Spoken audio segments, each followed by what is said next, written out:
네, 안녕하세요. 오늘은 또 제 12강 헤르만 바빙크를 통해서 보는 개혁신학의 특징을 한번 나누도록 하겠습니다. 페이지 191페이지인데요. 이번 강 12강에서 생각해 볼 것은 개혁신학의 특징입니다. 19세기 네덜란드의 상황을 배경으로 우리 개혁신학의 특징이 무엇이고 또 어떤 그런 백그라운드를 가지고 그 당시에 논의가 되었는지 거기서 얻을 교훈이 무엇인지 오늘 전반적으로 살펴보도록 합니다.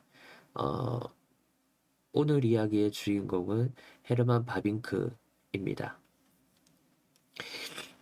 첫 번째 191페이지 특징인데요. 우리 개혁 신학은 성경적인 신학이지요. 무슨 말인가? 오직 성경으로라는 것을 문구를 중요하게 여기는데요. 종교개혁 첫 번째 줄 종교개혁 이래로 개혁신학은 성경을 신학의 객관적 원리로 다룹니다. 우리는 어떤 신학 사상과 마주치더라도 그 사상에 이게 성경적 적합성이라 하죠. 성경에 부합하는지 그렇지 않는지 적합성, 정합성을 치열하고 치밀하고 집요하게 따져 논하는 신학이다. 이렇게 어, 는 거죠. 밑에 줄에 내려가면 맨 마지막 줄 가운데 신학 사상을 주장하는 사람의 그 어떤 학연도, 문벌도, 인맥도 그 사상의 가치와 어, 진위 판단에 개입할 수가 없다. 우리 개혁신학은 직설적으로 말하면 사실은 우리는 계파가 아닙니다. 계파가 전혀 아니고 우리는 학문적인 방법론입니다. 우리는 그래서 이 학문적인 방법론에 동의하는 사람이 개혁신학자 또는 성도인 것이고 그런 교회인 것이고 이 개혁신학에 동의하지 않는 사상을 갖고 있으면 그 사람은 몸은 여기 있을지라도 아닌 것이 되는 것이지요. 그래서 우리는 계파가 아니라 학문적 방법론으로서 우리는 개혁 신학을, 개혁 교회를 다룬다. 이렇게 봐야 할 것입니다. 어, 세 번째 줄에 보면 그런 의미에서 오직 성경 그리고 전체 성경이야말로 개혁 신학의 중요한 원리입니다. 라고 이야기합니다. 한 줄 더 내려가서 개혁 신학의 원리가 뭐냐? 신학은 철저히 성경 본문으로부터 도출되고 구성되어야 하며 특정 교리나 신학적 이데올로기의 틀로 성경 본문을 짜맞추는 것이 되지 않아야 한다라고 이야기합니다. 관련해서 바빙크는 15,000번 이상 성경을 인용하다라는 예를 들어 나왔는데요. 칼빈 같은 경우 기독교 강요 최종판에서 신구약 성경 한 6,800번 정도 인용을 하는데 계속 보면 그는 신학적 논지를 펼 때마다 언제나 성경을 근거로 그 당위성을 주장했다. 헤르만 바빙크는 개혁교의학에서 약 15,000번 이상 성경을 인용한다. 그가 해설하는 모든 신학 사상 그리고 철학 사상의 장단점을 성경에 근거해서 비평할 뿐만 아니라 본인의 신학적 논지를 펼 때에도 철저히 성경 주석에 의존한다.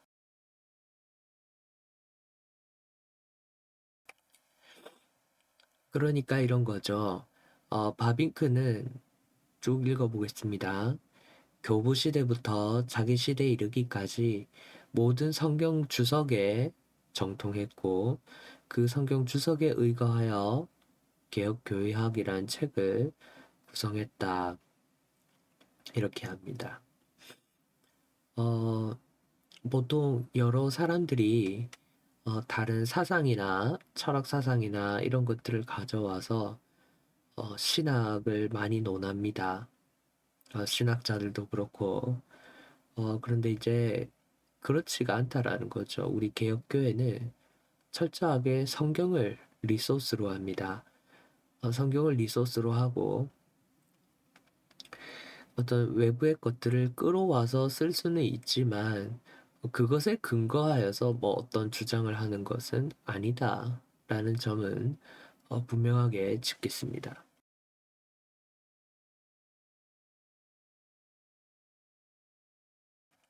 그래서 맨 아랫줄의 세 번째 줄 보면 아래에서 뒷부분에 성경적인 신학, 성경에 의존하는 신학, 성경 적합성, 정합성을 치열하고 치밀하고 집요하게 추구하는 것이야말로 개혁신학의 중요한 특징 가운데 하나입니다. 라고 합니다.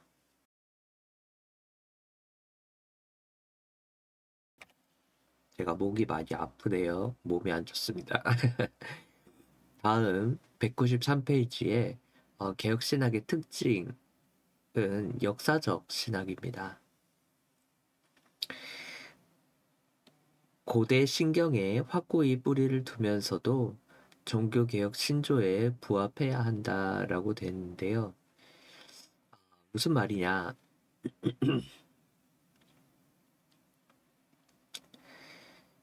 두 번째 줄을 보겠습니다. 바로 고대 에큐메니컬 신경인 공교의 신경이란 말이죠. 사도 신경, 니케아 콘스탄티노플 신경, 칼케돈 신경에 확고히 뿌리를 두면서도 종교개혁, 우린 종교개혁을 해서 나온 파니까 종교개혁 신조에 잘 부합해야 합니다. 라고 이야기를 합니다. 세 줄 더 내려가서 가운데 줄쯤에요. 공교회의 스승이죠. 교부들의 가르침과 또 고대 교회의 신경과 종교개혁 신조에 확고히 기반하지 않은 신학은 올바른 개신교 신학이 아닙니다. 이러한 점에서 헤르만 바빙크의 개혁교회학은 교부의 가르침과 고대 신경에 확고히 뿌리를 받고 있으면서도 종교개혁 신조에 잘 부합하는 역사성을 과시합니다.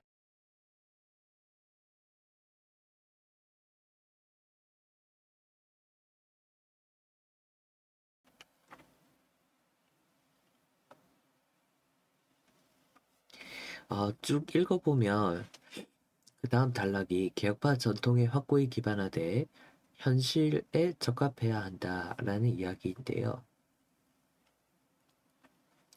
헤르만 바빙크의 개혁 교의학은 밑에 내려가서 레이든 대학교의 개혁 신학자인 폴리안더, 또 티시누스, 리베투스, 왈레우스가 공조한 순수 신학 통론의 신학적 성취뿐 아니라 그 이후 저술된 수많은 개혁파 정통주의 계열 저서의 성취를 충분히 흡수, 반영하면서도 그것들을 단순히 교조적으로 원용하는 데 그치지 않고 당대에 맞는 뛰어난 해석학적 적용성과 탁월한 현실 적합성을 보여주고 있다라고 이야기를 하는데요.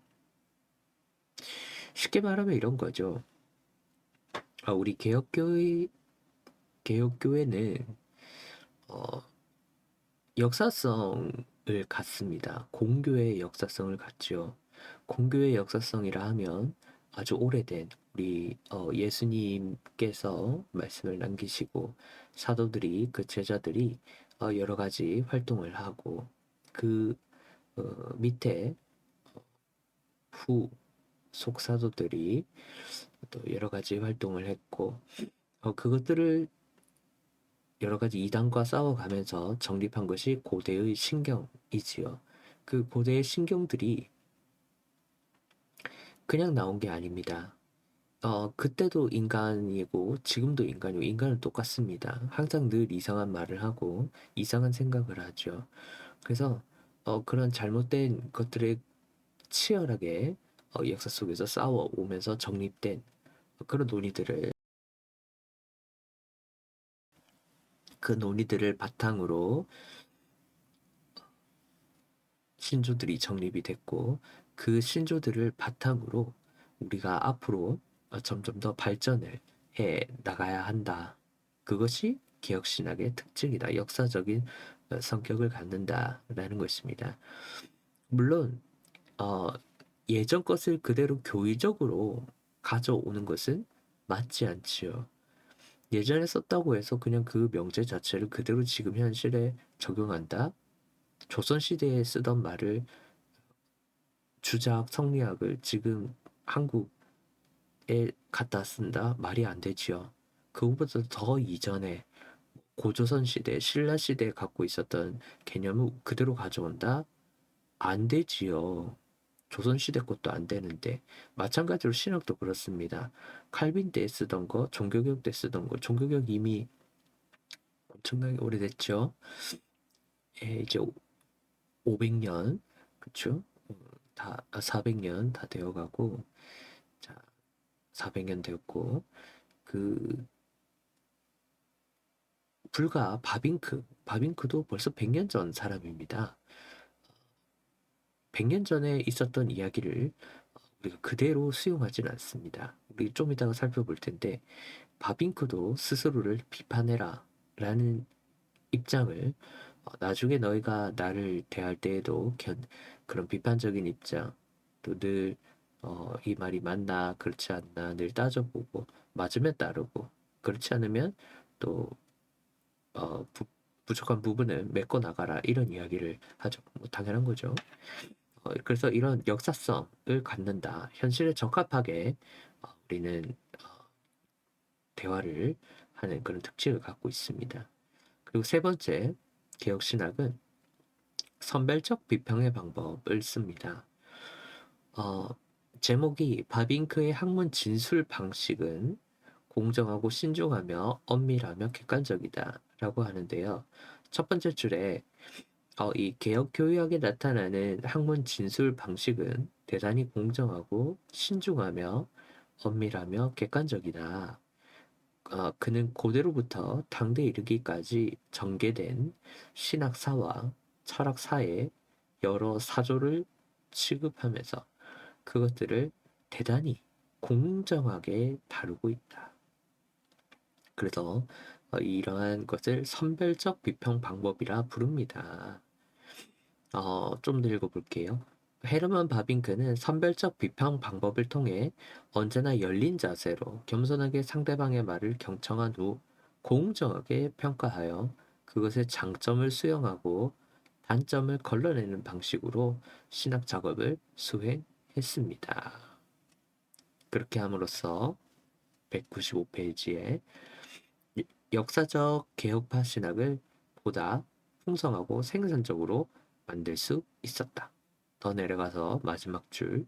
그렇게 함으로써 역사적 개혁파 신학의 발전에 공헌할 뿐 아니라 당대의 사회와 교회를 섬길 수 있는 유익하고 생산적인 신학을 펼칠 수 있었다. 그 다음이 중요한데요. 이 바빙크가 레이든 대학교에서 공부를 했죠. 어, 그 대단히 중요한 그런 예를 들어주는데요. 한번 읽어보겠습니다. 어떻게 이 바빙크가 선별적인 비평을 가능하게 했는지, 그리고 이것이 바빙크를 예로 든 것이지 우리는 늘 선별적인 비평을 추구합니다. 우리는 사상입니다. 다시 한번 말하지만 계파라고 하기에는 뭐 계파라고 할 수도 있지만 우리는 정확히 신학 사상을 따릅니다. 이 사상을 따르기 때문에 교조주의적인 그런 말을 절대 원래는 깔고 가지 않는 그런 전제를 갖고 있지요. 읽어보겠습니다. 레이든 대학교의 신학 스승들이라 되어 있습니다. 헤르만 바빙크가 신학을 공부했던 레이든 대학교는 당시에 뭐라고 했느냐? 근대의 아테네라 불리던 곳입니다. 그곳에서 그는 자유주의 신학의 대가였던 요한네스 스홀턴과 그리고 아브라함 쿠에넨에게서 배웠다. 예, 여기서 먼저 앞에 나오는 요한네스 스홀턴은 아브라함 카이퍼의 박사학위 지도 교수이기도 했었다. 이 사람한테 츤링글리의 윤리학이라는 제목으로 이 박사학위를 받았어요. 헤르만 바빙크가. 중요한 것들이죠. 계속 보겠습니다. 바빙크는 요한네스 스홀턴과 아브라함 쿠에넨이 견지한 자유주의 신학들의 전제는 받아들이지를 않았죠. 하지만 그들에게서 신학적으로 많은 것을 배우고 영향을 받았다라고 이야기를 합니다. 예를 들어 보겠습니다. 첫 번째, 스홀턴에게서 밑에서 두 번째 줄, 이성주의적 관점에서 16, 17세기 개혁신학의 전통과 역사를 대단히 명확하고 명료하게 설명하는 법을 배웠습니다. 그리고 그리스도교 교회의 역사와 개혁신학의 전통을 당대에 생동감 있게 적용할 수 있는 탁월한 해석학적 방법을 배웠다. 그리고 당연히 이성주의적인 학자였기 때문에 그 선생님이 신학을 합리적, 조직적으로 치밀하게 구성할 수 있는 어떤 시스템을 구성하는 그런 훈련을 받았다라고 합니다. 이런 거죠. 스승이 이성주의적인 사람이면 하나하나 꼬치꼬치 다 캐묻겠죠. 이게 맞나? 저게 맞나? 어, 그렇겠죠. 이게 이성적으로 이게 가능한가?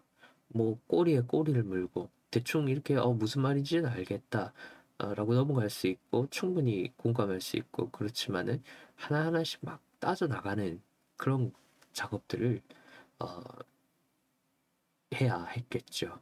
그래서 그러한 혹시나 들어오는 그런 질문들에 대해서 여러 가지로 고민하고 대책을 마련하고 그래서 조직화하는 그런 훈련을 받았습니다. 성경에 대해서 갖고 있는 꼬치꼬치 캐묻고 이걸 뭐 자르고 뭐 붙이고 이런 것을 받아들였다는 게 아니라 성경을 그렇게 어떤 신학을 다루고 연구를 하고 이렇게 학문적인 스킬을 하는데 연구를 하는 데 있어서 스킬을 이제 배웠다라는 것이죠. 196페이지에 아래 문단에 보면 두 번째 다른 스승 아브라함 쿠에넨이 나오는데요. 이 사람은 읽어볼게요. 당시 레이든 대학교의 구약학 교수였는데 윤리학을 함께 가르쳤습니다. 당대의 비평주의 중요하죠. 비평주의 구약학의 선두주자로 명성이 자자한 인물이었다. 바빙크는 쿠에넨이 사용했던 역사 비평적 방법에 동의하진 않았다. 성경을 그렇게 막 이건 따진다기보다도 이것은 문헌학적인 개념이지요. 이 부분은 이거고 저 부분은 저 시대 거고 이게 왜 어떻게 만들어졌는지 저게 왜 어떻게 만들어졌는지 이렇게 완전 조각조각 내는 성경을 조각조각 내는 그런 방법이죠. 이건 이 역사, 이건 저거의 역사. 그래서 이것은 이런 거고 저건 저런 거고 이렇게 막 잘라가지고 하는 게 역사 비평인데 성경에 그것을 그렇게 하는 것 자체에는 반대를 했습니다. 하지만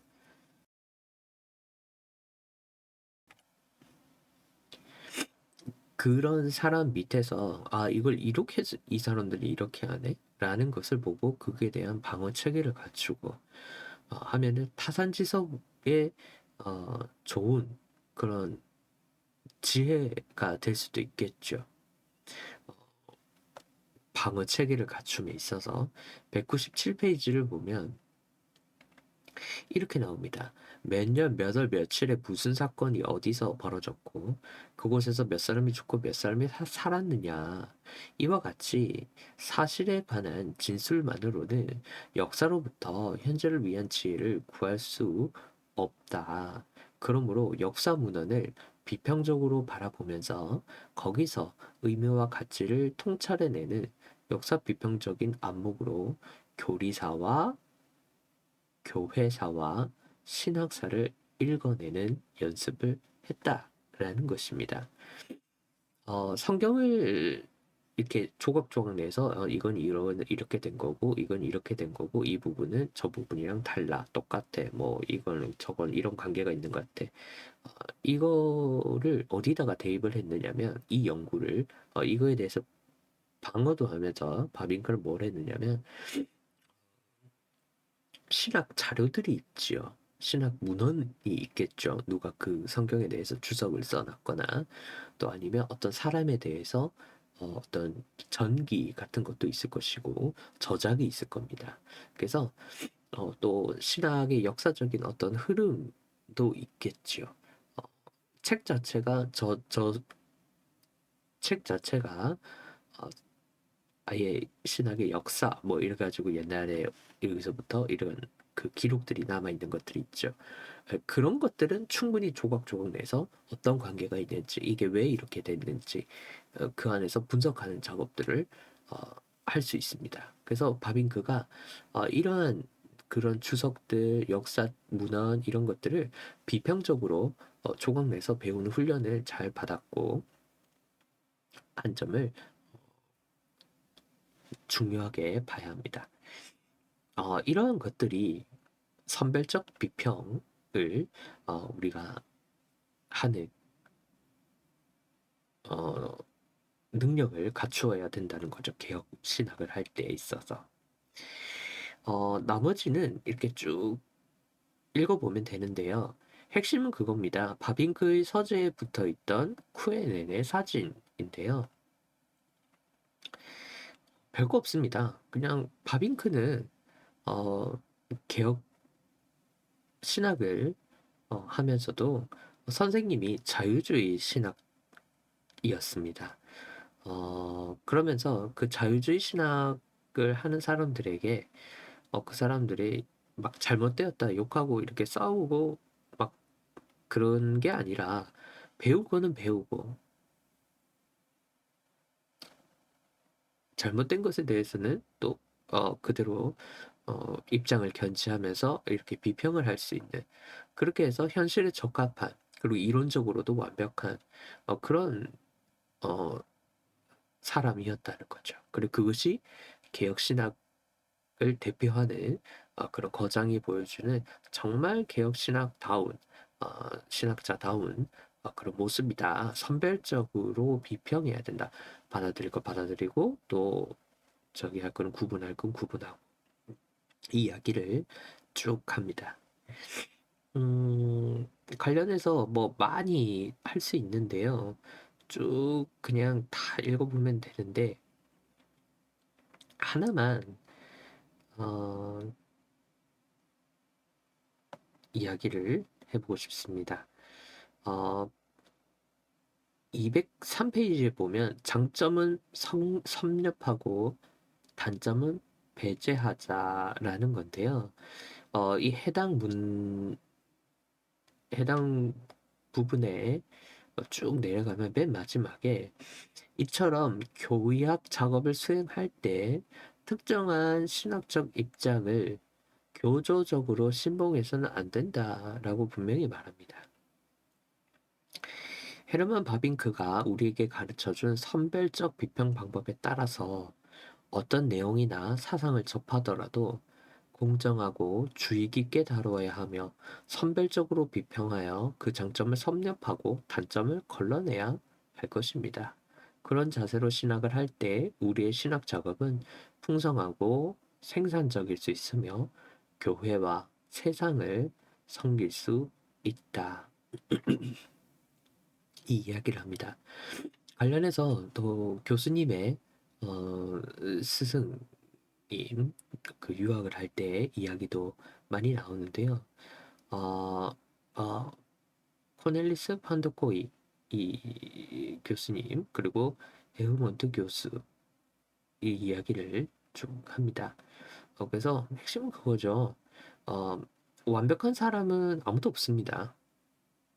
당연하죠. 아무도 없습니다. 심지어 바빙크도 없습니다.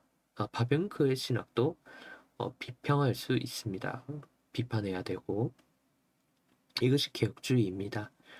예를 들어서 바빙크 시대에 드론이 있었나요? 없었죠. 바빙크 시대에 우주에 나아가서 우주인들이 주일 예배를 어떻게 드려야 되느냐 논의를 할 수 있을까요? 어렵겠죠. 자,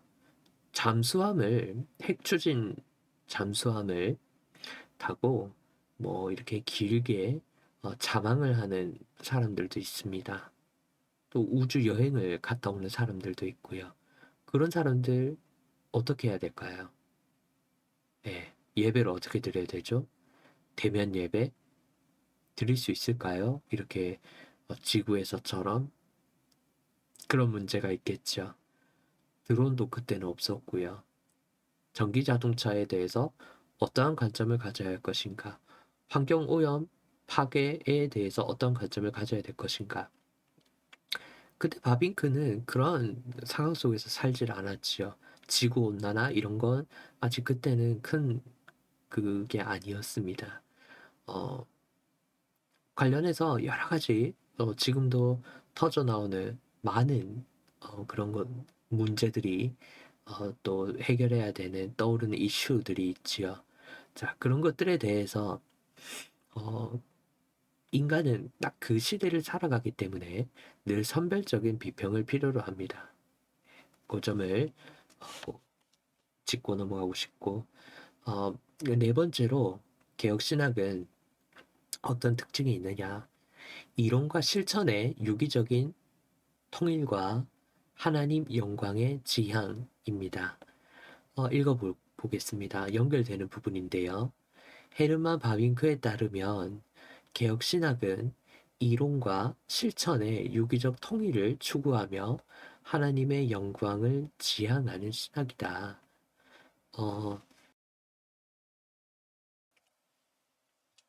205페이지의 두 번째 줄을 보면 신학함의 궁극적인 목적은 이론에 있는 것도 아니고 실천에 있는 것도 아니다. 그것은 목적에 도달하기 위한 방편이다.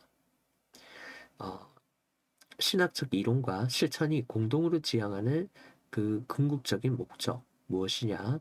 하나님을 찬양하는 것이다. 성령이다. 이것이 신학의 궁극적인 목적이다라고 정확하게 이야기를 합니다. 205페이지에 보면 이론과 실천은 그 문단 중간쯤 문단의 첫 번째 줄에 이론과 실천은 성령이라는 제3의 지평에서 서로 만나고 포옹하고 입맞춥니다. 이렇게 이야기를 하죠. 밑에 줄 뒷부분에 오늘날 신학계에서는 신학의 제3지평인 성령의 영역에 대한 관심이 무척 고조되고 있습니다. 라고 하면서 밑에 발타자르 이야기를 합니다. 로마 가톨릭 신학자죠. 자, 발타자르는 역사 속에서 전개되는 구원의 역사 자체를 하나님께서 감독이 되어 연출하시는 구원의 드라마로 파악합니다. 중요한 말이죠. 구원 사역으로 역시 이 인간의 히스토리를 이야기합니다. 바라보고 그것이 발타자르의 특징인데요. 계속 읽어보겠습니다. 그런데 이렇게 생각한 게 발타자르가 처음은 아니다. 발타자르가 이야기하기 전 한 400년 전에 이미 칼빈이 이 부분을 통찰한 바가 있다. 칼뱅에 따르면 이 세상은 하나님의 구원 역사가 펼쳐지는 영광의 무대이다. 이 이야기를 먼저 했다라는 것이지요. 그리고 그 주도하시는 이 무대가 여기 이 땅이라면 그곳의 주인공은 예수 그리스도이지요.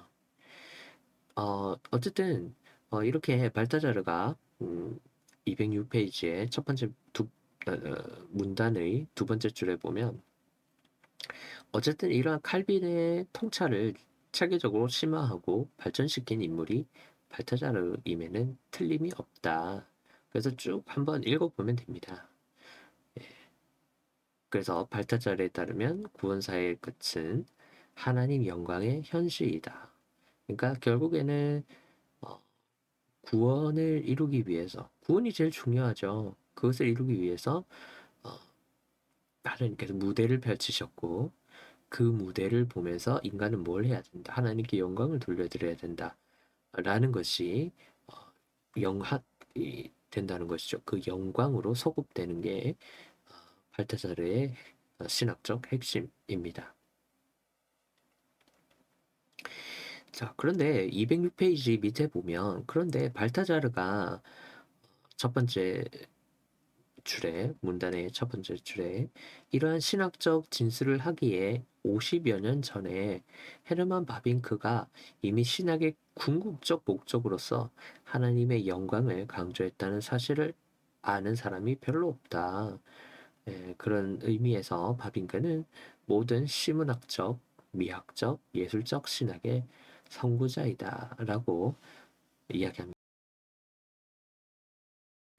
그리고 그러한 통찰은 역시 칼빈의 저술을 섭렵하는 과정에서 얻은 것이다. 칼빈이 처음에 말을 던졌고 또 시간이 지나면서 바빙크가 조금 더 이야기를 했고 발타자르가 그것을 아주 체계적으로 했다라는 것이죠. 구원 사역이 드라마다. 그 가운데에 하나님께 영광을 돌리는 것이 인간의 목적이다. 이 이야기를 합니다. 쭉 이야기를 많이 해놓는데요. 간단합니다. 207, 208페이지에 보면 간단합니다. 이 이론과 실천은 이렇게 구분해서 우리가 논리적으로는 다루지만 결국에는 삶과 생각은 항상 연결되어 있죠. 지금도 장창환이 생각함과 동시에 행동을 하고 있죠. 여러분도 마찬가지죠. 그게 뭐 지금 뭐 유튜브를 틀어놓은 상태든 아니면 뭐 버스를 타고 어디로 가든 운전을 하든 밥을 먹는 상태이든 인간은 이게 분리되어 있지가 않습니다. 보이지 않는 것 그리고 보이지 않는 나, 보이지 않는 나, 보이는 나. 또 절대 떨어지지 않지요.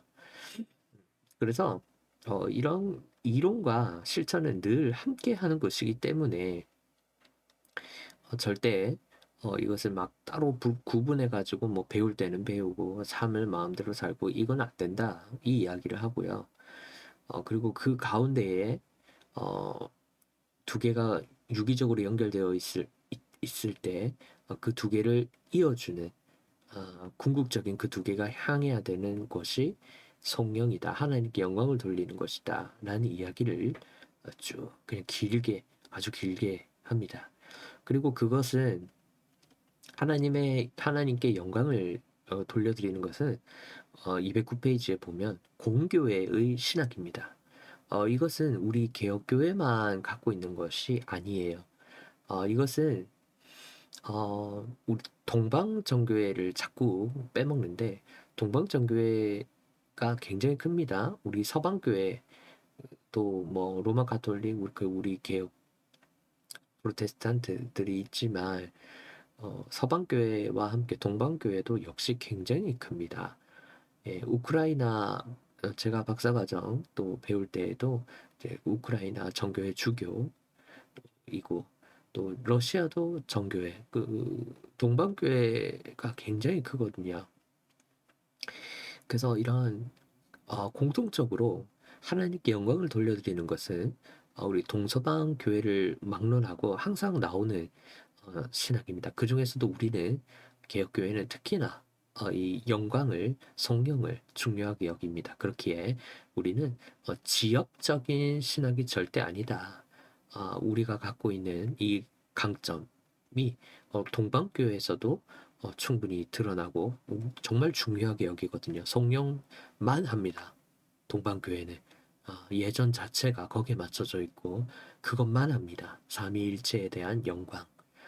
그래서 우리는 공교회적인 신학을 하고 있다.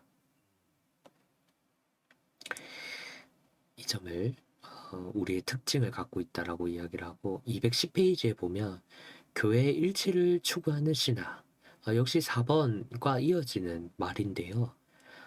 첫 번째 줄에 개혁신학은 교회의 일치를 추구하는 신학입니다. 헤르만 바빙크가 표현한 개혁신학에 어떠한 신학에서도 찾아볼 수 없는 교회 일치적 신학의 정신이 흐르고 있다. 뭐 많이 이야기한 것 같습니다. 예수 그리스도를 통한 십자가 대속 사건 굉장히 보편적이죠. 예수께서 특정한 인물들만을 위해서 죽으신 것이 아니죠. 인종도, 나이도, 성별도, 아무것도, 직업도 아무것도 상관이 없습니다. 모든 예수를 그리스도로 믿는 자에게 구원이 주어진다는 것은 시간과 국경과 모든 학문이든 뭐든 다 우리의 삶을 초월하는 것입니다. 거기에 모든 소급되는 점이 있지요. 그래서 쭉 그냥 읽어보면 간단합니다. 개혁교회가 뭐 우리가 뭐 따로 나와가지고 뭐 이렇고 저렇고 뭐 이상한 자꾸 혼자 있으려고 하는 그러한 교파가 절대 아니라는 것이지요. 우리는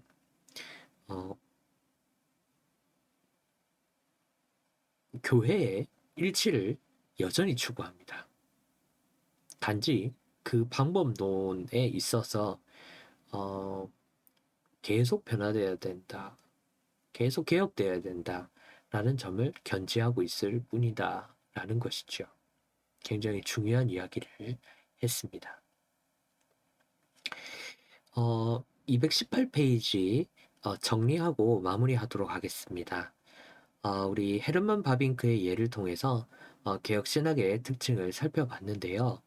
첫 번째는 성경적이어야 했죠. 성경에 근거해서 모든 대화를 논의를 이끌어 나가야 했습니다. 성경을 기반으로.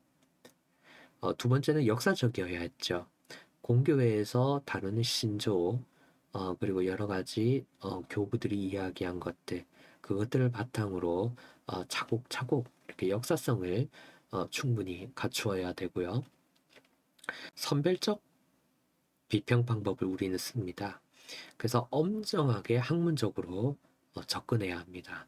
뭐 그래서 이해가 안 되는 부분은 없어야 되고 현실에 적합한 그러한 부분이 반드시 충족돼야 되고요. 네 번째, 이론과 실천을 유기적으로 종합해야 된다. 그래서 교회와 시대의 문제에 답변해야 된다. 그래서 우리는 이론 따로 실천 따로 이렇게 될 수가 없다고 봅니다. 우리는. 그래서 그 말은 내가 있는 이 교회 그리고 내가 살아가는 이 사회에 철저하게 관련된 신학을 한다는 것이 되겠죠.